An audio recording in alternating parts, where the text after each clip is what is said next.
Cami Jovich, and welcome to CtK News, providing up-to-date news stories from here in first century Palestine. We cover the good, the bad, and the fishy. CtK News. News you need, news you trust, news to live by. Our story today is an incredibly fishy one. Reports from 1421 Solitary Place suggest a lunch of epic proportions, all with truly limited ingredients. Our reporter Kieran is there with the full scoop. Kieran? Thanks, Cami. Many strange occurrences have happened on the sunny banks of the Sea of Galilee, but this one is a straight head-scratcher, or a tummy grumbler.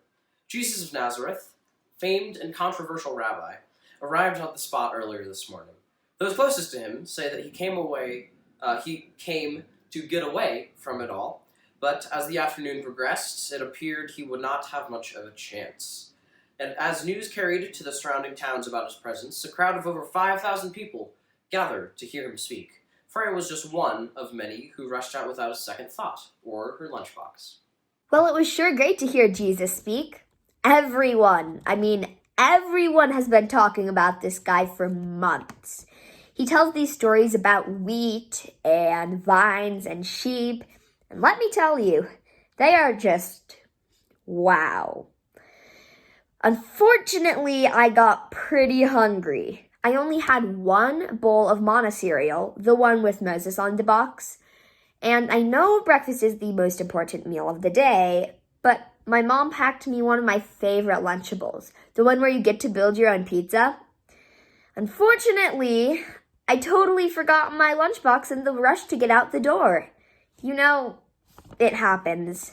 It does indeed happen. In fact, it happened to almost all those attending Jesus' talk. All except one young attendee. Tell me, young man, what happened with your lunch? Yes, I can. Jesus said a quick prayer, blessing the food, and he and his disciples started passing out pieces of bread and fish.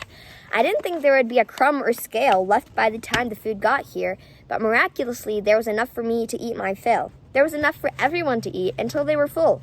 In fact, I'm pretty sure there were leftovers. They say all Jesus did was break and bless the bread? Can you confirm?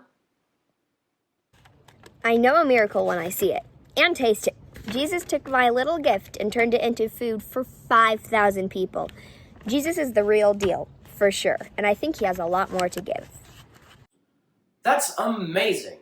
Some are calling it a miracle, but others are a little skeptical.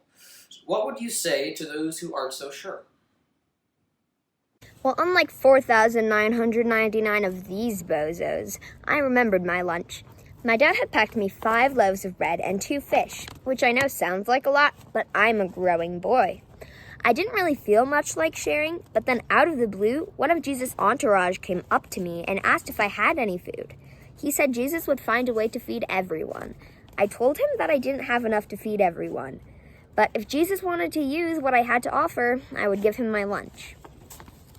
Well, you heard it here first, folks. Looks like we're going to have to keep more of an eye on this Jesus of Nazareth. According to the crowd here, he's just getting started. Back to you, Cami. Thanks, Kieran. We'll definitely be keeping our ear on the ground and our stomachs hungry for any more news on that Jesus follow. Now we turn to the Elwell sisters for the weather report. Well, ladies, how's it looking out there? Well, if you forgot to pack your lunch, I hope you remember to pack your water bottle, Cami, because today's going to be hot, hot, hot. Another warm day here in Palestine, and it's going to be a doozy. However, we can look forward to a large breeze from the north this evening. One could even call it a spirit wind. Make sure to hold on to your head wraps, folks. And that's the view from our window, Cami. Thank you, ladies. Stay cool out there. From all of us here at CtK News, we wish you a wonderful day. CtK News. News you need, news you trust, news to live by.